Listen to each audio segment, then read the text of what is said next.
এই hello' bro'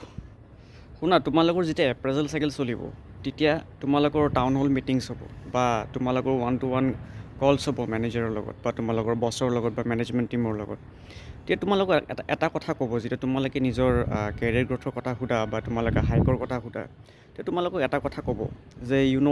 Musa like the market condition is not good signs ক'ভিডৰ পৰা market কণ্ডিশ্যনটো ভালেই নহয় বা ক'ব যে আমাৰ company is not doing that much great company লছত আছে বা ক'ব যে মাৰ্কেটত বহুত লে অফছ হৈ আছে ইউ হেভ অলৰেডি চিন চ' সেনেকুৱা বহুতবিলাক কথা ক'ব বাট কথাটো হ'ল don't listen to them market is very open market is very good তুমি জাষ্ট এবাৰ লিংকডিন বা তোমাৰ নকৰিত গৈ পেলাই তুমি জাষ্ট চাৰ্চ কৰি চাবা তোমাৰ স্কিল ছেটটো market is very good there are lots of openings so' don't listen to them they train to tell you that okay এটা কথা মনত ৰাখিবা এইচআৰছ হওক তোমাৰ মেনেজমেণ্ট টীম হওক they are always train to tell you like that so' that you do not leave the company so' that you work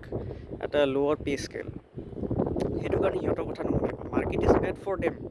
because they do not have the skills সিহঁতে 11-12 বছৰ এটা কোম্পানীতে কাম কৰি আছে নট ফৰ ইউ তোমাৰ কাৰণে market ভাল ব্ৰ'